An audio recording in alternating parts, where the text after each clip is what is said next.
영이 정신 차려야 산다. 자, 여러분이 이 제목을 가지고 오늘 함께 지난주부터 시작한 역대기의 말씀을 나누겠습니다. 책 한 권 소개하면서 시작할게요. 존 비비어라고 하는 분이 쓴 영적 무기력 깨기라고 하는 책이 있습니다. 우리 모두가 영적인 무기력을 경험할 때가 많지요. 그런데 이 소재가 뭐냐면 나의 신앙을 무력화시키는 영적 크립토나이트, 이게 뭐냐면 슈퍼맨이 가졌던 어떤, 이게 들어오면 이제 약해지는 건데, 제가 지난번에 한번 이 책을 한번 소개한 적이 있어요. 나에게 영적으로 나의 신앙을 무기력하게 하는 게 뭐냐. 그래서 이 원제가 킬링 크립토나이트, 크립토나이트 죽이기. 근데 여러분, 제가 잠깐 영상이 너무 좋아서 저자가 한 30초 동안에 잠깐 얘기하는 걸 한번 보시면 도움이 될 것 같아요. 잠깐 보시죠.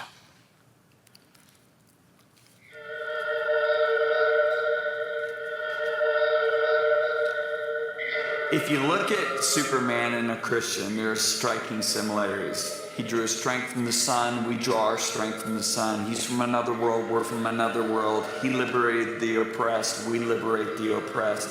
But there was a substance, and it was called kryptonite, that neutralized his powers and made him weaker than a normal human being.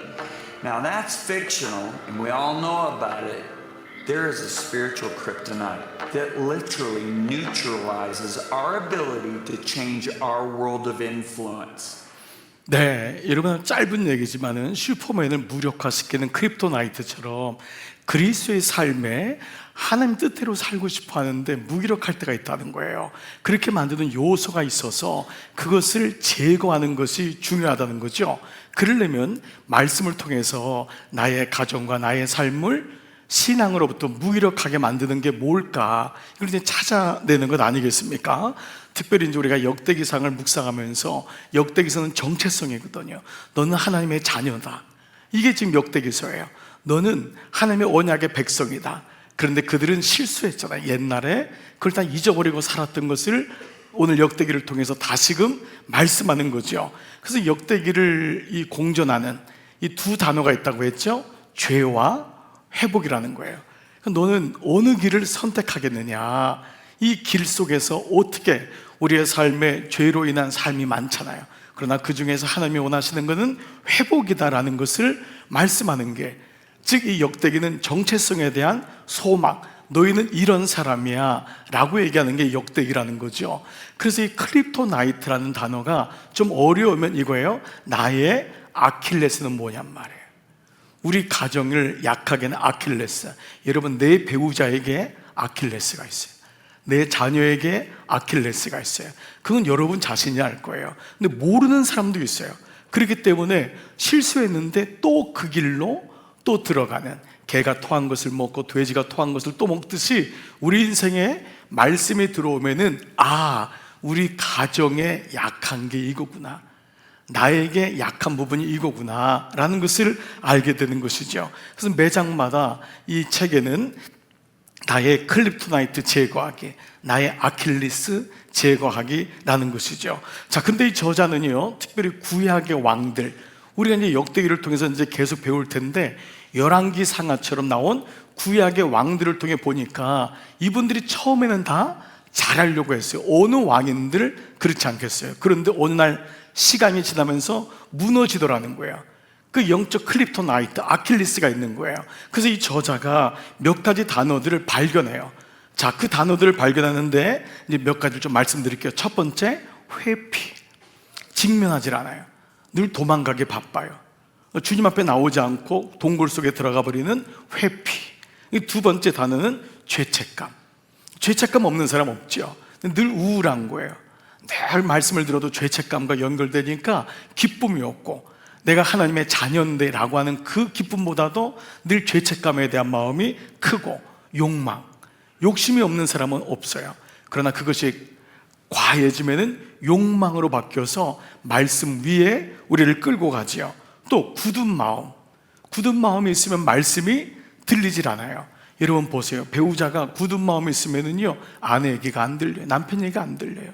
마음이 굳어진 거예요. 오늘도 여러분의 마음이 열리기를 축복합니다.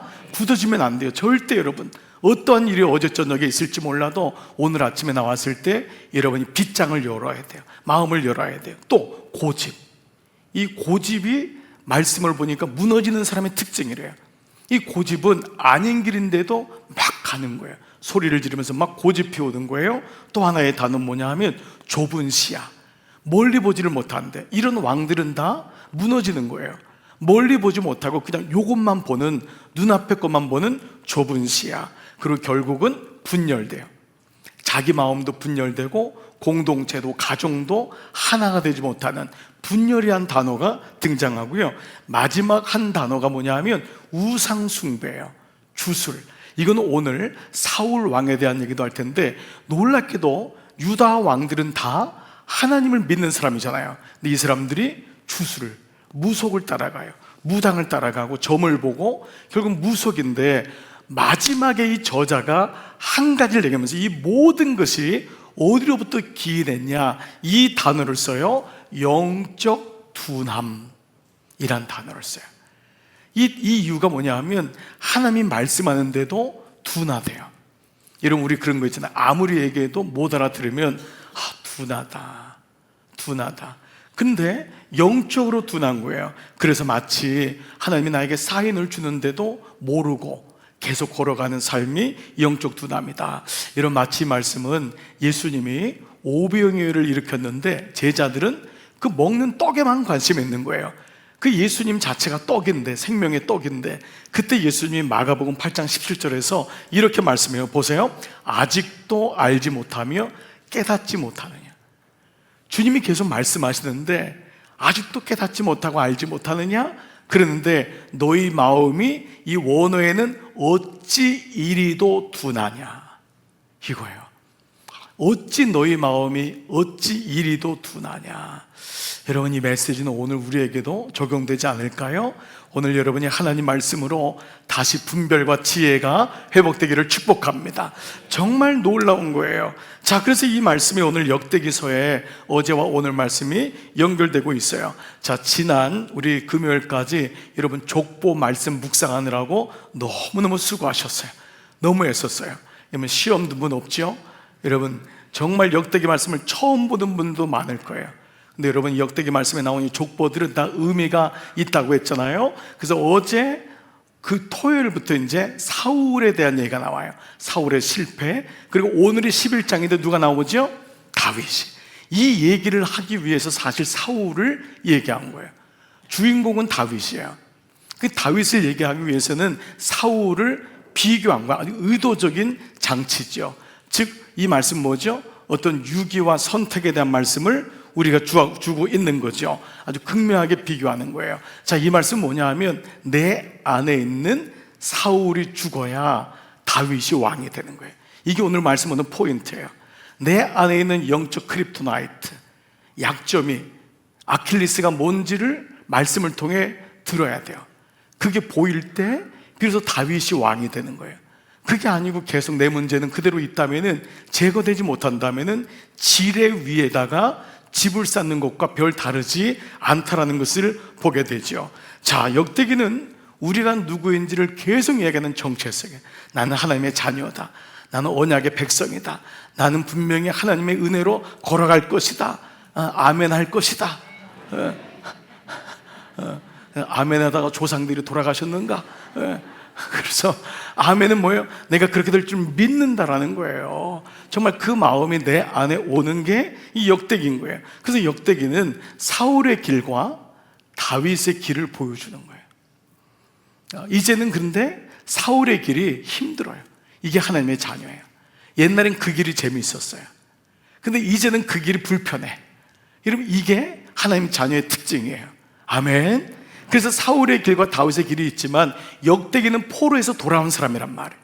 그러니까 이제는 그 길을 우리에게 반면교사로 보여주지만, 야, 내가 어떻게 그런 길을 걸었지? 이거를 지금 말씀하는 게 역대기라 할 수 있습니다. 자, 다시 말씀하면 역대기에는 하나님의 주권과 계획, 하나님의 선택과 유기라고 하는 이 단어들이 계속해서 반복적으로 나와요. 근데 여러분 중에는 혹시 목사님, 그러면 하나님의 주권과 계획, 하나님이 선택하고 버리시고, 그러면 내가 할 거는 아무것도 없는 건가요? 여러분, 이런 생각이 들 수 있을 것입니다. 과연 그럴까요? 과연 그럴까요? 그렇지 않아요. 여러분, 이 말씀은 하나님의 주권을 무시하는 것이 아니라 그 가운데 내가 반응해야 될 게 있다는 거예요. 그걸 가리켜서 뭐라고 하냐면, 말씀을 내가 깨달을 때 오는 게 뭐냐 하면은 깨어있음이란 단어예요. 내가 하나님의 은혜가 내가 안에 올 때 내가 해야 될 게 뭐냐 하면 깨어있는 거예요. 이게 청지기예요. 청지기는 내 마음대로 하는 게 아니에요. 청지기는 주인이 뭐라고 말씀하는지를 잘 듣잖아요. 어떤 사람이 잘 들을까요? 깨어있는 거예요. 내 마음대로 그냥 내가 앞서가고 내가 짐작하고 가는 걸 여러분 청지기라고 하지 않죠. 청지기는 깨어있음이 전제가 된다는 거예요. 두담이 안 된다는 거예요. 하나님이 기뻐하시고 하나님이 원하시는 게 뭘까? 거기에 늘 관심을 갖는 거예요. 여러분 중에는 강아지나 우리 캣, 우리 고양이를 집에서 기르시는 분이 많을 거예요. 저도 제가 시골에 있을 때, 개척교회 할 때 제가 강아지를 워낙 좋아해가지고 강아지를 길렀어요. 근데 제가 강아지를 좋아하는 이유가 있더라고요. 보니까 강아지는요, 저만 바라봐요. 늘 저만 봐요. 그리고 제가 뭐 이렇게 좋은지 하여간 조금만 없다가 오면은 막 꼬리를 흔들어요. 제가 밤에 새벽에 들어가도 집사람은 자요. 애기 돌보느라고, 물론 애기도 자요. 근데 강아지는 어떻게 하는지 와요. 여러분, 이게 놀라운 거예요. 그래서 남자들이 나이가 들면은 집에서 강아지 기른대요. 아내도 안 나오고 애들도 다 방구석에 들어가서 안 나오지도 않아.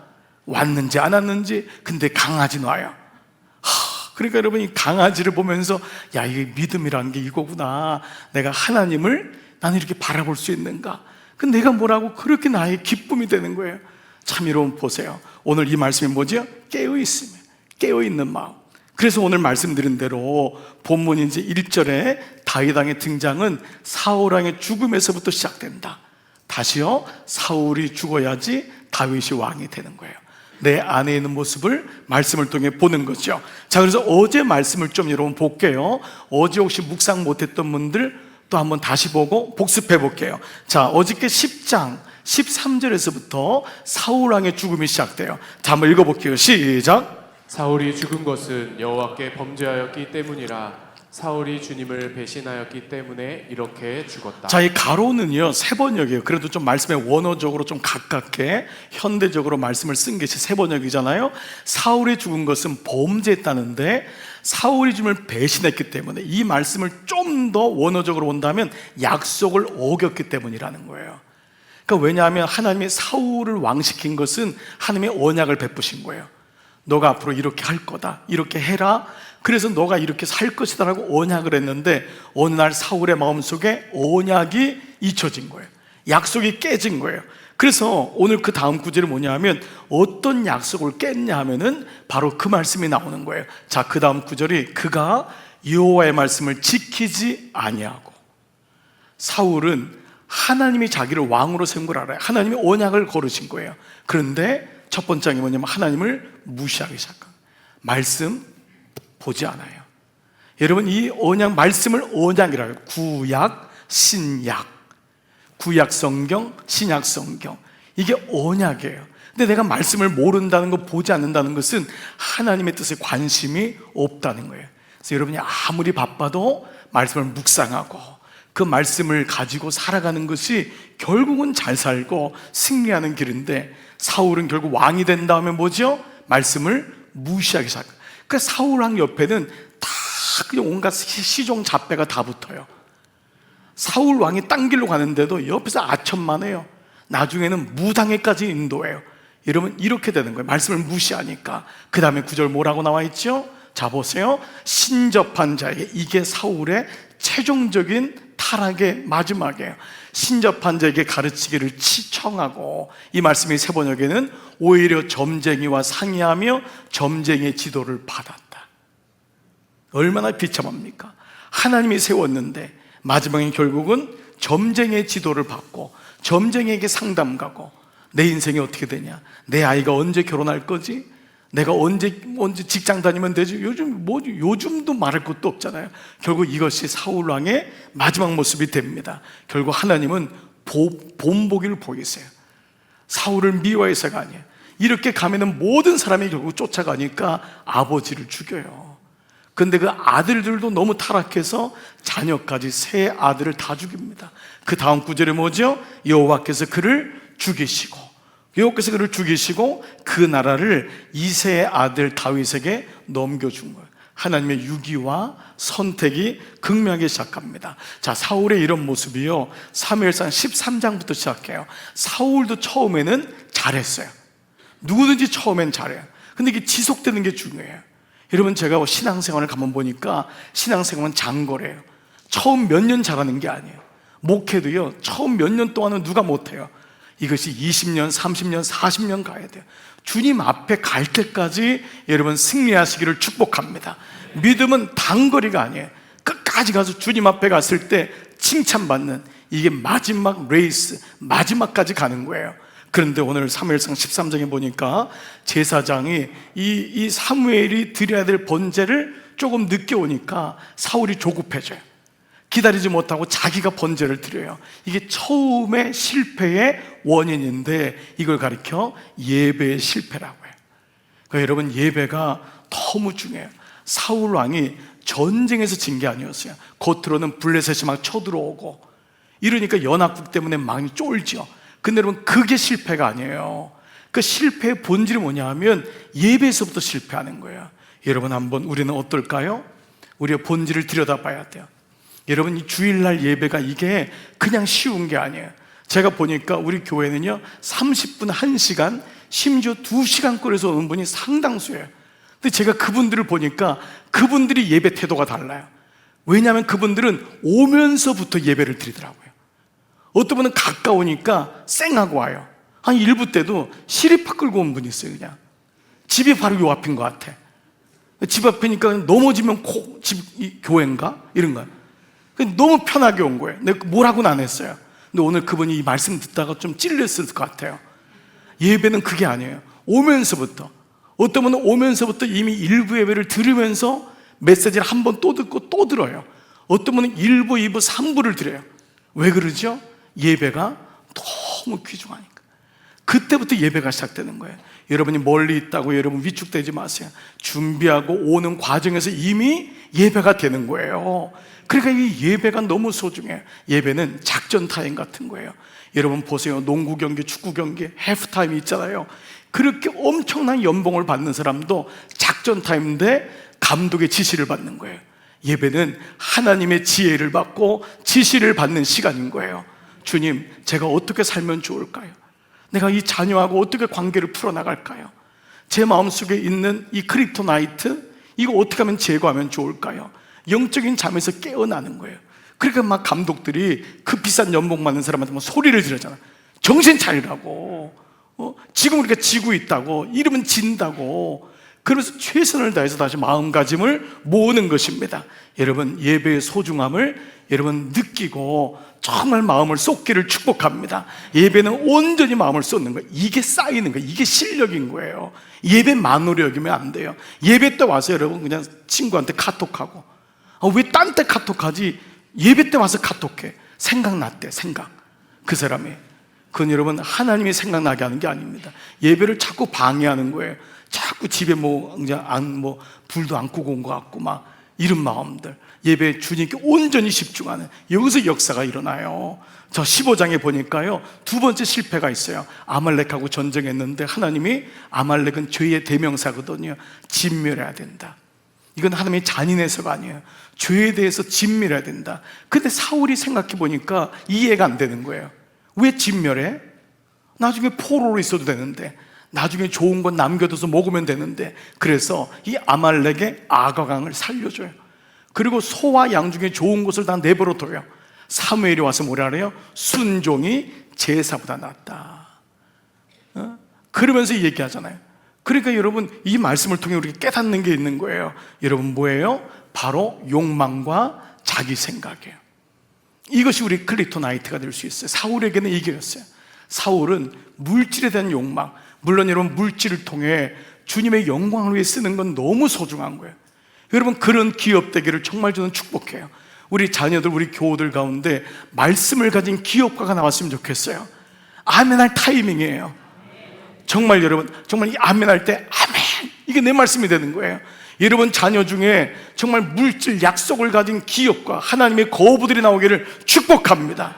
정말 이런 마음이 있어야 돼요. 근데 이게 눈에 보이든 손에 보이지도 않으니까 그냥 먹고 살기에 족한 줄 믿습니다. 그러면 여러분 그렇게 사는 거예요. 그냥 늘 그렇게 사는 거예요. 근데 오늘 이 말씀이 뭐죠? 욕망에 붙잡히면 안 돼요. 예, 말씀이 있어야 되다. 그 다음에 뭐죠? 자기 생각으로 하는 거예요. 자기 생각으로. 사울에게 말씀이 없으니까 자기 판단이 계속 오는 거예요. 이거는 저도 마찬가지고 모든 믿음의 사람들에게 오는 위기예요. 말씀이 없으면 자기 이성으로 해요. 왜냐하면 우리에게는 촉이 있거든요. 여러분들 그 촉 때문에 망합니다. 촉 때문에. 그 촉 너무 신뢰하면 안 돼요. 말씀을 가진 하나님의 감, 하나님의 영감이라 그래요. 그걸 하나님의 영감, spiritual sense, 이것과 태생적으로 주어지는 촉은 달라요. 세상 사람들 보십시오. 정치 촉, 돈 촉, 명예 촉, 이런 사람들이 있어요. 빠른 사람들은 거기 올라가는 거예요. 근데 다 내려옵니다. 근데 하나님의 영감, 그래서 말씀은 하나님의 영감으로 지어졌단 말이에요. 하나님의 영으로. 그러니까 이 말씀이 내 안에 있을 때만이 결국은 욕망을 따라가지 않고 자기 생각을 따라가지 않고 부단히 걸러지는 줄, 이 은혜가 있을 줄 믿습니다. 세 번째 치명적인 문제가 뭐라 그랬죠? 신접한 여인 따라가는 거였어요. 자, 그 말씀이 사무엘상 28장 5절 7절인데 같이 읽을게요. 시작. 사울이 블레셋 사람들의 군대를 보고 두려워서 그의 마음이 크게 떨린지라. 사울이 그의 신하들에게 이르되 나를 위하여 신접한 여인을 찾으라. 내가 그리로 가서 그에게 물으리라 하니. 참 기가 막힌 일이 일어났어요. 여러분 처음 한번 구절 봐보세요. 뭐라고 나와 있죠? 사울이 블레셋 사람의 군대를 보고 두려워서 그의 마음에 크게 떨린지라. 이런 모든 인생에는 이런 일이 있어요. 두려움도 오고 크게 떨리고 불안해요. 그런데 이때 하나님이 없으면, 불안과 더 떨림 사이에 하나님의 자리가 없으면 필히 어디로 가냐면 무속으로 가요. 무당으로 가요. 이게 특징이에요. 우리에게 두려움이 없는 인생은 아무도 없어요. 여러분에게 위기가 와요. 크게 떨리는 일이 와요. 근데 그때 하나님이 없으면 인생은 필히 영적인 전쟁이에요. 우리를 글로 끌고 가는 거예요. 사울은 하나님을 믿었던 사람이에요. 왕이 된 사람이에요. 그런데 어느 날 두려움이 오고 크게 떨리니까 그 자리에 하나님이 없으니까 결국은 무속의 자리로 끌려가는 걸 보게 됩니다. 여러분 변질된 모습이에요. 바벨론으로 끌려갔던 포로들이 다시 돌아와서 역대기서를 보는 거잖아요. 바벨론은 이스라엘보다 몇십 배 잘 사는 나라예요. 근데 바벨론에서 뭘 배웠냐면 하나님을 잊어버리고 무속을 배우는 거예요. 애굽에서 나오자마자 이스라엘 백성들이 뭘 하죠? 금송아지를 만들어요. 애굽에서 배운 거예요. 그게 세상의 신인 거예요. 그러니까 우리가 필히 이 말씀은 하나님이 너무도 가증 여긴다 그랬어요. 정말 조심하라고 한 거예요. 여러분이 애굽에 가면서 광야에서부터 주신 말씀이, 여기에 대한 말씀은 너무 많은데 한 구절만 제가 찾을게요. 레위기 19장 31절. 너희는 신접한 자와 박수, 무당이에요, 무녀예요, 무속이에요. 이걸 믿지 말며. 이 믿지 말며의 단어는 잘라내란 말이에요. 믿지 말면은 이건 잘라내야 된다는 거예요. 잘라내고 그들을 추종하여 스스로 더럽히지 말라. 이 말씀은 너무 중요한 메시지예요. 여러분이 무당을 쫓아갔다고 하나님이 더럽혀지지 않아요. 하나님의 영광이 가리지 않아요. 여러분이 가끔 무속 가서 전 본다고 교회가 뭐 위축당하거나 어렵지 않아요. 뭐죠? 스스로 더럽혀져요. 스스로가 결국은 하나님과 떨어지는 일이 있기 때문에, 이것이 영적이기 때문에 그래요. 이 부분에 대해서 여러분이 잘 말씀을 묵상하고 계셔야 돼요. 요즘 이런 일은 너무도 안방까지 들어왔어요. 요즘 시대가 너무 이게 많은 거예요. 여러분 중에도 지금 이 부분은 어떤 부분이냐면은, 이 크립토나이트 이 부분은 뭐냐면 영적 혼합이라 그래요. 이걸 영적 혼합. 영적인 혼합이 우리 안에 일어나는 거예요. 교회를 다니는 것 같은데 가서 점도 좀 보고, 무당 찾아가고, 애가 어떻게 될지 보고, 관상 보고, 궁합 보고, 명리학이라고 하는 교묘한 이름으로 와가지고 모든 시비간지 이런 거 동원해가지고 그 사람의 뭐가 있고 들으면은 너무로 쏙쏙 들어올 거예요. 심지어 여러분 TV에서 저는 우리 교회에도 영화 만드는 사람이 있어요. 우리 교회도 작가들이 있어요. 극작가들이. 근데 여러분이 보는 공중파, 지상파에 있는 작가나 PD들이 정말 영적으로 정상적이 않은 사람들이 너무 많다는 거 알고 보셔야 돼요. 이거를 잘 분별해서 보지 못하면 TV라고 그냥 보다가 따라 들어가는 거예요. 아니 어느 날 저녁을, 그 저녁 시간이에요. 아니 TV를 하나 보는데 이거 공중파, 지상파예요. 보는데 연예인에서 무당이 된 사람이 나왔어요. 연예인들이 거기 앞에 앉아가지고 나이 드니까 올해는 결혼 수가 없대. 지금 만난 사람하고 헤어져야 된대요. 지금 여기 아멘 할 타이밍이 아니에요. 그러면서 뭐라고 하죠? 또 뭐라 그래요? 또 너희 지금 기업이 남편 안 계시고 오래 안 될 거라는 거예요. 몇 년 뒤에 잘 된다는 거예요. 여러분 이런 얘기를 하는 거를 우린 다 앉아서 듣고 있는 거예요. 애들까지 보고 있는 거예요. 우리나라의 무속인의 숫자가 추정할 때 80만 명이라고 합니다. 80만 명. 급 4배가 늘었대요. 4배가. 왜냐하면 이렇게 잘 사는데 이렇게 물질에 대한 욕망이 크니까 불안한 거예요. 두려운 거예요. 언제 잘릴지 모르거든. 언제 내려올지 모르거든. 우리 자녀에 대해서 비교하니까 어떻게 될지 모르는 거예요. 여러분 이 부분을 정말 여러분 잘 깨어있음으로 보지 않으면 우리도 끌려가는 거예요. 적용 질문해 보세요. 여러분 사울에게 적용되는 나의 아킬레스는 무엇입니까? 여러분 솔직히 한번 보세요. 여러분 가정의 아킬레스는 뭐예요? 예배에 이 만으로 여기는 마음은 혹시 없습니까? 그냥 예배 한번 그냥 해치워버리고 그냥 딴 데 가려고 그냥 예배 먼저 드리고 가버리자. 혹시 여러분 예배가 이런 예배가 돼버렸습니까? 이게 쌓입니다. 그러면 하나님의 음성이 들리질 않아요. 기대가 안 돼요. 그러니까 여러분 정말 이건 조심해야 돼요. 두 번째, 욕망과 나의 생각이 너무 크지 않습니까? 욕심이나 생각이 없는 사람은 없지만 말씀이 따라가지 않으면 이게 나를 끌고 가는 거예요. 무엇보다 세 번째, 영적 혼합은 없습니까? 여러분 물론 집집마다 사정이 있을 거예요. 어떤 집은 제사도 드리고, 여러분 중에 제사가 큰 문제겠냐라고 할 수 있어요. 그런데 정말 영적으로 깊이 깨닫고 말씀으로 깨달으면은 돼지머리 올리고 무당 찾아가고 접신하고 이거 하면 절대 안 돼요. 여러분 너무 통계 중에 안타까운 게 그리스도인 청년 중에 45%가 점을 봤대요. 믿고 싶지 않아요. 청년 중에 45%가 점을 보거나 카드점 보고 점쟁이한테 가서 이거 하고. 여러분 그렇다면 이건 그리스도인이 아니잖아요. 그냥 그건 교회 다니는 사람이에요. 그러니까 우리가 그리스도인이 됐다고 하는 것은 아닌 것은 아니다. 여러분 집에도 정말 영적인 깨끗함, 순결함이 일어나기를 주의 이름으로 축복합니다. 이 길은 스스로가 더럽혀지고 결국은 욕망으로, 결국 이런 무당 무녀 쫓아가는 사람의 결말을 보세요. 이게 왕들의 성경의 이야기예요. 오늘 볼 것도 없어요. 이게 잘 적용되기를 축복합니다. 자, 그런 가운데 오늘 11장 1절은요 이렇게 시작해요. 같이 시작. 온 이스라엘이 헤브론에 모여 다윗을 보고 이르되 우리는 왕에 가까운 혈족이니. 자, 2절에도 보니까 우리가 혈족이고 다윗 보러 당신은 목자고 당신은 주권자이고 이게 뭐냐면 아부예요. 이게 어떤 말씀을 하냐면 사실 다윗은 약한 12지파 중에 레위인은 기업이 없으니까 빼놓고 11지파 중에 유다 지파의 족장이었어요. 왕도 아니야 사실은. 그리고 나머지 사울이 10지파를 데리고 있는 거예요. 근데 사울도 죽고 아들들도 다 죽어요. 그러니까 이 백성들이 결국 하나님의 괴가, 하나님의 인도하심이 다윗에게 가는구나. 그런데 자기들이 그동안 다윗에게 한 걸 생각하면은 여러분 정치가 바뀌면은 어떻게 되지? 옛날에 삼족이 멸하는 거예요. 이 과정에 있는 거예요. 그런데 다윗이 이걸 받아요. 다 받아주는 거예요. 지금 가서 당신은 우리가 혈족 아닙니까? 우리가 남입니까? 당신이 목자였습니다. 주권자였습니다.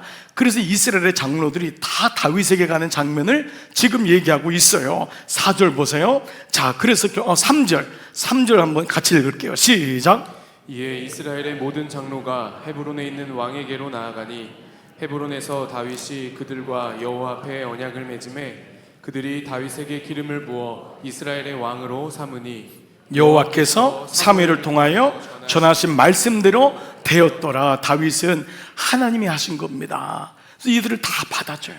그래서 이제 통일 국가가 만들어진 거예요. 사울하고 다윗 있을 때는 나눠줬었는데 다윗 때 통일 국가가 제대로 된 국가가 만들어져요. 자, 그런데 4절에 보니까 다윗이 뜬금없이 수도를 통일국가의 수도를 지금 바로 예루살렘이라고 하는 여부스로 옮겨요. 자, 다윗이 온 이스라엘과 더불어 예루살렘, 옛날 이름은 여부스예요. 여부스의 이름이 여부스 땅의 주민들은 거기에 거주한 거예요. 이 여부스는 여호수아가 가나안 땅 들어갈 때 멸해야 될 7 도시 중에 하나였어요. 근데 워낙 여리고처럼 난공불락의 성이에요. 여호수아도 이 땅을 차지하지 못했는데 이때 이미 거주하는 사람이 있었는데 다윗이 뜬금없이 예루살렘의 수도를 정해요. 자, 질문 들어가요. 왜 그랬을까라는 거예요. 자, 보통 우리가 사울의 베냐민 지파, 사울은 베냐민 지파 사람인데 이 사람은 이 기브아의 수도를 정했었어요. 그 다윗은 유다 지파잖아요. 거기는 헤브론. 자, 그런데 뜬금없이 예루살렘. 근데 이 하나님의 지혜가 신의 한 수가 돼요. 자, 지도를 한번 볼게요. 자, 지도를 보면은, 자, 이 헤브론이 어디냐면 유다 왕국. 다윗은 유다 왕국의 족장, 왕이었잖아요. 여기서 살고 있었던 거예요. 그런데 어디를 정하냐? 위에 보니까 예루살렘. 근데 그 위가 뭐죠? 기브아. 기브아가 사울 왕, 이스라엘, 북이스라엘의 수도였어요. 그런데 유다의 이 다윗이 자기 쪽으로 가까운 도시를 선택하지 않고 기브아 쪽으로, 특별히 베냐민 지파, 사울 왕이 속한 베냐민 지파의 마음을 만져줘요. 그 마음을 만져줘서 베냐민 지파의 수도인 기브아 쪽에 가까운 여부스, 예루살렘 쪽의 수도를 정함으로 그들의 마음을 만지는 일을 해요. 이건 아주 너무 중요한 다윗의 지혜, 하나님이 주신 신의 한 수였던 거예요. 자, 이 모습은 오늘 우리에게 너무도 중요한 메시지를 주고 있음을 보게 됩니다. 자, 다윗은 이 일을 통하여서 나라가 이제 함께 마음이 모아지게 돼요. 여러분, 리더십에서 최고의 리더십은 통합의 리더십이라고 그래요. 똑똑함의 리더십이 아니라 함께 마음을 모으는 통합적인 리더십을 가장 뛰어난 리더십이라고 하잖아요. 다윗은 좁은 시야를 보래요. 사울은 늘 자기밖에 좁은 시야였잖아요. 그게 그 사람의 크립토나이트였어요. 멀리 보지 못하는 거예요. 다윗은 이것을 반면교사로 삼아요. 여러분, 이런 단어가 있죠. 소탐대실. 작은 거를 원하다가 큰 거를 놓쳐버리는 거예요. 자, 오늘 이 메시지는 우리 삶에서도 적용이 되죠. 여러분, 우리는 순종이 안 될 때가 많아요. 그 뒤에 하나님이 어떻게 하실지를 모르니까 지금은 자꾸 내 생각으로 가려요. 아멘이 안 되는 거예요. 아멘은 눈에 보이지 않고 손에 잡히지 않아도 하나님이 이루실 것을 믿고 아멘 하는 거거든요. 이게 믿음인데 다윗은 이걸 통하여서 더 많은 것을 얻게 되죠. 자, 여러분, 이게 우리 조크 중에 유머 중에 내려오는 건데 우리 전설적인 국수와 국시의 차이, 여러분 이거 아시죠? 국수와 국시의 차이. 국시는 밑에 좀 남부지방에서 쓰는 단어고 국수는 뭐 표준어라고 하지만은 우린 옛날에도 국시 막 이런 말 많이 썼잖아요. 한 부부가 이 서로 이렇게 결혼 생활하는데 싸움이 일어난 거예요. 남편은 국수 먹자, 부인은 왜 국수냐? 국시다, 국시다. 그 부부 싸움이 일어나가지고 난리가 난 거예요. 도장 찍자. 왜 국수냐? 국시해라. 왜 국시 아니냐? 국수다. 그러니까 이걸 가지고 목사님한테 찾아왔다는 거 아니에요. 목사님이 해결해 주세요. 별 문제를 다 가지고 와요. 그 가져오니까 너무 뭐 살벌한 거예요. 국수 편도 못 들겠고 국시 편도 못 들겠고. 그래서 목사님이 뭐라 그랬어요? 국수와 국시는 똑같은 거다. 왜 똑같냐라는 거예요. 아니, 똑같아. 왜냐면 국수는 어디 밀가루로 만들고, 국수 밀가루로 만들고, 국시는 밀가리로 만든다. 여러분 이거 다 많이 들었잖아요. 그러니까 또 국수는 봉투에 담고 국시는 봉다리에 담는다. 똑같다, 틀린 게 아니다. 그랬더니 봉투하고 어떻게 봉다리하고 똑같냐 했더니 똑같다. 봉투는 춤으로 붙이는 거고 봉다리는 침으로 붙이는 거다. 똑같다 했더니 춤하고 침이 어떻게 똑같냐 했더니 춤은 혓바닥에서 나오는 거고 침은 쌔바닥에서 나오는 거다. 그래서 이 두 부부가 행복하게 살았다라고 하는 전설적인 얘기예요. 여러분 뭐죠? 우리는요 늘 작은 거에 걸리는 거예요. 부부싸움이 큰 걸로 걸리질 않아요. 마음이 좁아져요. 다윗은 어떻게 하나님의 지혜를 받았는지 걸리지 않는 거예요. 그래? 아니 수도 좀 그쪽에 좀 가까우면 어때? 오히려 그들 마음 많이 상했을 텐데 괜찮아. 라고 하는 거예요. 녹록함이 생기는 거예요. 사랑하는 여러분, 우리도 돌아봐 보세요. 그렇게 싸울 일이 아니에요. 그렇게 그것 때문에 얼굴 붉힐 일이 아니에요. 근데 우리에게 말씀이 없고 하나님의 지혜가 없으면 앞에 있는 사람이 적으로 보이는 거예요. 밀어내는 거예요. 그러다 보면 결국 하나님의 은혜를 경험하지 못하는 그 은혜를 우리가 알게 되는 것입니다. 자, 다윗은 결국 여부스를 선택했는데 이게 놀라운 축복이 돼요. 그게 오늘 말씀이에요. 5절 보세요. 시작. 여우스 원주민이 다윗에게 이르기를 내가 이리로 들어오지 못하리라 하나 다윗이 시온 산성을 빼앗았으니 이는 다윗성이더라. 이게 다윗성이 됐대요. 여기 빼앗는단 말은 이 정복했단 말이에요. 말씀드린 대로 여부스는 가나안 땅 들어갈 때 난공불락 7선 중에 하나였어요. 그러니까 200년 동안 이 땅을 어느 사람도 이 성을 함락하지 못했는데 오히려 이렇게 그 어려운 땅을 수도로 정했는데 이거를 빌미로 해서 그 예루살렘 여부스 땅을 정복하는 일이 생긴 거예요. 여러분 놀랍지 않습니까? 여러분에게 적용 질문이 가능할 거예요. 혹시 내가 감당하고 전도해야 될 영혼 중에 여부스같이 보이는 사람이 있을지 몰라요. 저 사람 절대 예수 안 믿는다. 저 사람 절대 난공불락이야. 근데 여러분, 저와 여러분이 다윗성이 되고 시온성이 되고 예루살렘 된 것처럼 오늘 그때에 하나님이 놀랍게도 그의 마음을 얻게 되고 그분이 주님께로 나오는 역사가 일어나는 거예요. 어떤 일도 마찬가지예요. 자꾸 못한다 안 한다 하면 어떤 거에도 도전하지 못해요. 근데 그 일을 받아들이고 아멘으로 생각하고 순종하고 따라가면은 오히려 그 어려운 일이 역전돼서 그 사람에게 도전을 주고 열정을 가지고 극복하는 놀라운 일이 있는 거예요. 여러분 중에는 혹시 아직도 여부스의 이 말씀이 이해가 안 되는 분이 있습니까?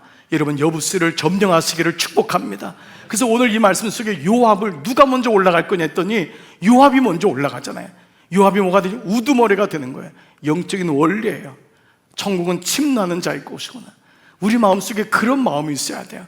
주님 예수를 믿어도 그냥 믿는 척 안 믿는 척, 물에 물 탄 듯 술에 술 탄 척 하지 말고 정말 한번 예수를 제대로 믿어보자. 이 마음이 올 때 신앙은 성장하는 거예요. 30년 40년 있어도 교회만 나오는 사람이 있는가 하면 하나님 말씀을 내 것으로 받아들여서 이 말씀대로 살아내는 사람이 있는 거예요. 여러분 전자가 아니라 후자가 되기를 축복합니다. 아멘. 여러분 자꾸 아멘을 금요일날도 그랬잖아요. 연습하자 그랬어요. 아멘은 뭐예요? 그렇게 될 줄 믿습니다. 아멘 할 때 이 말씀이 내게 오는 거예요. 아멘. 네, 정말 그래요. 오늘 말씀을 마무리할게요. 그 결과가 9절이에요. 보세요. 만군의 여호와께서 함께 계시니 놀라운 일이 벌어졌어요. 다윗이 점점 강성해졌대요. 하나님이 함께 계신 이유예요. 이 말씀은 하나님이 없이 강성해지는 건 여러분 위기를 느껴야 돼요. 믿는 사람은 최소한 이게 있어야 돼요. 하나님 없이 잘 되네? 여기 대해서 반론을 제기할 수 있는 사람은 그리스도인밖에 없어요. 하나님 없이 잘 될 때의 위험이 있어요. 물론 잘 되는 거 감사한 거예요. 근데 이 앞에 있는 구절을 놓치면 안 돼요. 하나님이 나와 함께 하시기 때문에 내 삶에 이렇게 은혜가 있구나. 하나님이 이렇게 건사해 주는구나. 이 은혜가 있어요. 근데 이 말씀은 강성해진다고 하는 의미가 파워풀해진다, 힘이 많아진다, 부자가 된다, 이 말의 의미만은 아니에요. 이거를 가장 잘 번역한 게 메시지 성경인데, 메시지 성경은 뭐라고 나왔냐면은 스트라이드, 폭이라는 단어를 썼어요. 다윗의 스트라이드, 걸음걸이, 보폭이 더 커지고 그의 지경이 넓어졌대요. 하나님이 함께 하심으로 그의 스트라이드 became longer, 더 길어진 거예요. 그의 지경이 넓어진 거예요. 그리고 그의 embrace, 그의 품, 많은 사람을 품을 수 있는 그러한 하나님의 사람이 되었대요. 사울은 품지를 못했거든. 그냥 다윗 쫓아다니더라고, 죽이려고. 평생을 살았는데 다윗은 많은 사람을 품는 embrace, 품이 더 넓어졌다. 이게 오늘 더 강성해졌다라는 거예요. 사랑하는 여러분, 오늘 설교 제목이 좀 여러분에게 강할 수 있어요. 영이 정신 차려야 산다. 우리의 영이 깨어있지 않으면 우리는 나도 모르게 사울의 길을 가는 거예요. 근데 이미 우리는 아는 거예요. 나는 하나님의 자녀다. 아멘. 나는 다윗의 자손이다. 나는 이제 사울의 길이 불편한 거예요. 몰래 술 먹고 담배 피고 뭐 도박하고 음란한 짓 하고, 이거 불편한 거예요. 마음이 꺼려지는 거예요. 왜냐하면 나는 하나님의 자녀이기 때문에 그래요. 이게 오는 거예요. 그런데 여러분, 이 제목을 붙였던 이유 중에 하나는 사실 저는 어렸을 적에 이름을 영이라고 불렀어요. 영아, 찬영아, 이 영아 이렇게 불렀어요. 끝자를, 제 형님도 끝자를. 근데 제가 어느 날 저에게 몇 번 말씀드렸지만 어머니가 저에게는 정말 영적인 멘토예요. 제가 예수를 먼저 믿고 어머니를 전도했지만 어머니는 저에게 우상 숭배를 다 멈추고 자르는 것을 본을 보여주셨어요. 평생을 그렇게 사셨어요. 그 모습을 보면서 저는 어머니가 저에게 늘 나이가 이른데도 꿈에서 나타나실 때가 많아요. 근데 정말 한날 어머니가 저한테 꿈에서 뭐라 하면, 영아 정신 차려라. 너무 깜짝 놀란 거예요. 야, 어머니의 기도는 정말 사라지지 않는구나. 영아 정신 차려라. 제가 그때 기도가 없었나 봐요. 제가 딴 길로 가고 있었던 것 같아요. 영아 정신 차려라. 그 말이 번쩍 깼어요. 오늘 역대기서를 한 주간 묵상하면서 여러분에게 영이 정신 차려야 산다, 이 말씀이 문득 연결이 된 거예요. 사랑하는 여러분, 영이 죽으면 다 죽는 거예요. 그래서 오늘 이 마침 성령 강림절기예요. 내 영이 아니라 하나님의 영, 성령이 우리에게 임할 때 내가 하나님의 자녀가 되고 교회가 세워진 날이에요. 너무 소중해서 1년의 절기 가운데 반이 성령 강림 절기라는 거예요. 여러분, 성령 강림 절기는 한 번에 끝나는 게 아니에요. 성령이 충만해서 또 임하는 거예요. 옛날 걸로 사는 것이 아니라 날마다 성령의 충만함을 입어서 영이 깨어있을 때 우리는 세상의 미혹이나 유혹에 넘어가지 않고, 나는 날마다 선포하는 거예요. 나는 하나님의 자녀야. 나는 구원받은 백성이야. 나는 빛이야. 나는 제사장이야. 이런 마음을 갖고, 나는 교회야.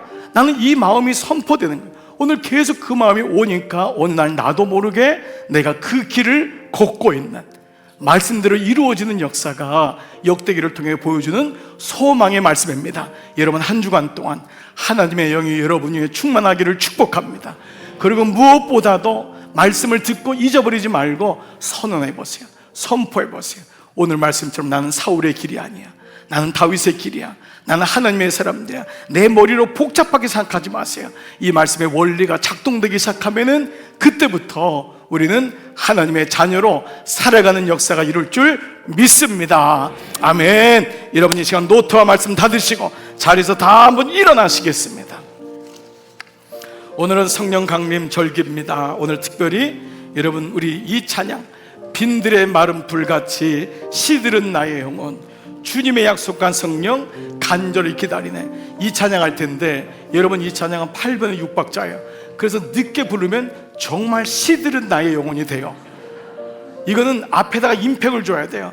감으로 메마른 땅에 담비를 내리시든, 이 마음으로 좀 여러분 임팩을 줘가지고, 주님 제 안에 사모합니다, 주님의 영이 충만하게 임하기를 원합니다. 우리 그 마음으로 찬양하고 기도하면서 여러분 세상에 파송하겠습니다.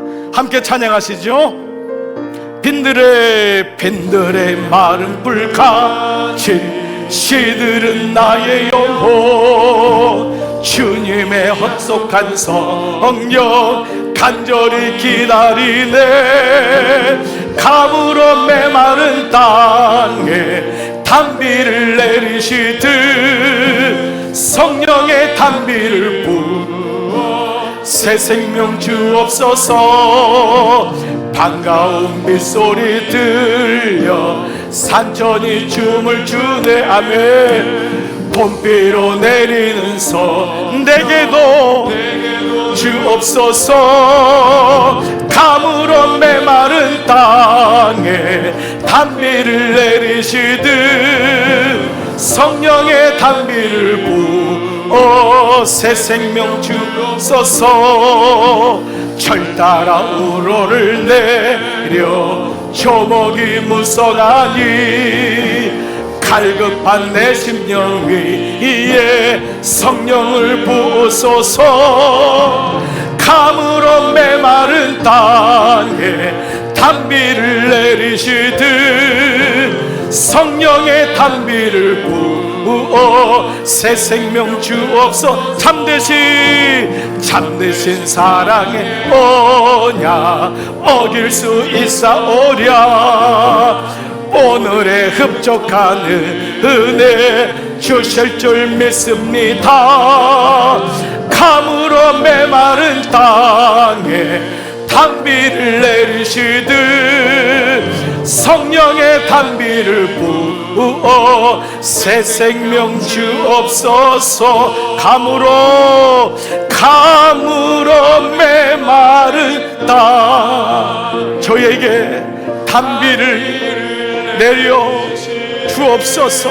성령의 단비를 부어 새 생명 주옵소서. 우리 한번 겸손히 한번 두 손 들어볼까요? 감으로 메마른 땅에 주님 단비를 내리시듯 주님 우리 가정에 우리 자녀들에게 저에게 우리 교회 위에 생명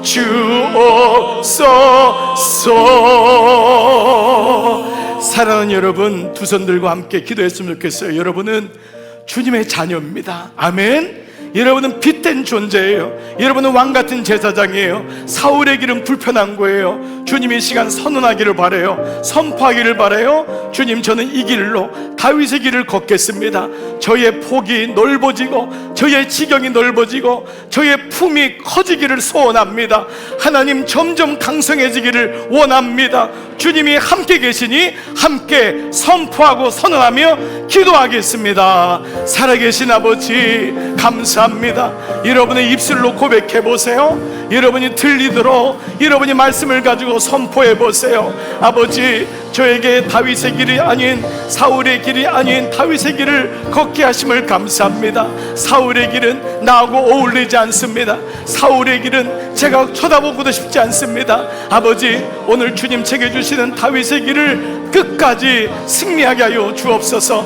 요압처럼 먼저 성을 치고 올라가서 우두머리가 되고 영적으로 깨어 있어서 하나님 이 왕의 예수님 믿는 거 내 안에 말씀이 들어오고 믿음이 들어오고 선포가 들어오니까 나를 무너뜨리는 이 영적인 존재들을 알게 됩니다. 아버지 우리의 삶에 주님 원하지 않는 것들이 있습니다. 회피, 죄책감, 욕망, 굳은 마음, 고집, 좁은 시야, 분열, 주술, 영적 둔함이라고 했습니다. 이제 이것을 다 버리고 다윗의 길로 가서 다윗이 하나님 앞에 그렇게 신실하게 살고 연합하고 마음을 모으고 통합적인 지도력을 발휘하면서 하나님의 눈으로 사람들을 보고 안아주었듯이 그의 삶에 영적인 계보가 이어지고 놀랍게 강성해진 것처럼 아버지 오늘 예배를 드린 우리 모두에게 이 은혜가 있기를 원합니다. 우리의 가정이 점점 더 하나님의 은혜로 풍성해지기를 원합니다.